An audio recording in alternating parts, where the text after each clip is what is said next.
சபை வளர்ச்சியில் இதுவும் ஒரு முறை.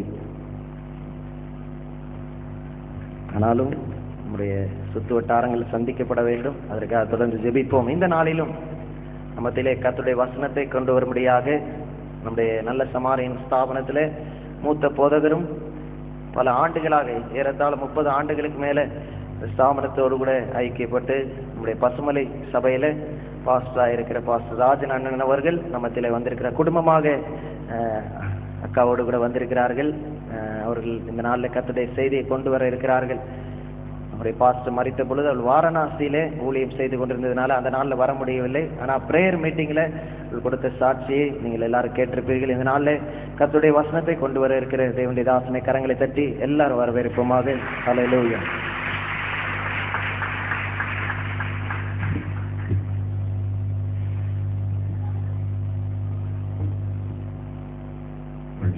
ஹல்லேலூயா, ஹல்லேலூயா. ஆண்டவராகிய இயேசு கிறிஸ்துவின் ஆத்மையுள்ளதாக இந்த நாளில் உங்களோடு சேர்ந்து கர்த்தரை ஆராதிக்கும், கர்த்தருடைய வார்த்தையை பகிர்ந்து கொடுக்கவும் தேவன் கொடுத்த நல்ல வாய்ப்புக்கு நன்றி செலுத்துகிறேன். இந்த நாட்கள் நம்முடைய பாஸ்டர் அவர்கள் அவருடைய ஊழியத்தின் பாதையிலே மிக வெற்றிகரமாய் சாட்சியாய் அவர்கள் இந்த உலகத்தில் ஒரு பெரிய சவாலாக அவர்கள் இந்த உலகத்தில் வாழ்ந்தார்கள் என்பதற்கு எந்த விதமான சந்தேகங்களும் ஊழியங்களிலே அவர்கள் மிக பாதிப்பை ஏற்படுத்தியிருக்கிறார்கள். அவருடைய காரியங்கள் எங்களுடைய வாழ்க்கையின் காரியங்களுக்கு மிக சாட்சியாக இருந்திருக்கு என்பதில் எந்த விதமான சந்தேகமில்லை.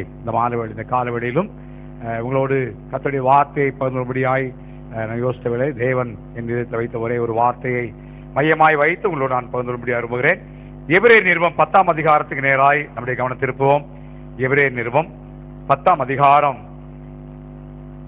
35ஆம் வசனத்தை நாம் வாசிப்போம். எபிரேயர் 10ஆம் அதிகாரம் 35ஆம் வசனம்.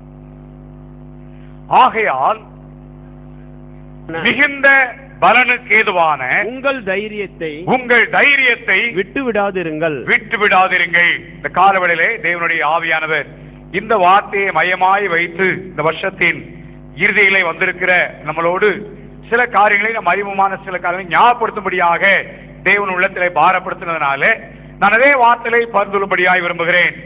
உங்களுடைய மிகுந்த பலனுக்கு ஏதுவான உங்கள் தைரியத்தை விட்டு விடாதிருங்கள். Never give up. விட்டு விடாதிருங்கள். தேவன் உங்களை ஆசீர்வதிக்க போகிறார். தேவன் உங்களுக்கு மிகுந்த பிரதிபலனை கட்டிடப் போகிறார். நீங்கள் பண்ணின எல்லா பிரயாசங்களுக்கான ஏற்ற காரியங்களை தேவன் தரப்போகிறார். ஆனால் அவர் எழுதுகிறார், உங்கள் தைரியத்தை நீங்கள் நினைச்சாதீர்கள், விட்டு விடாதிருங்கள்.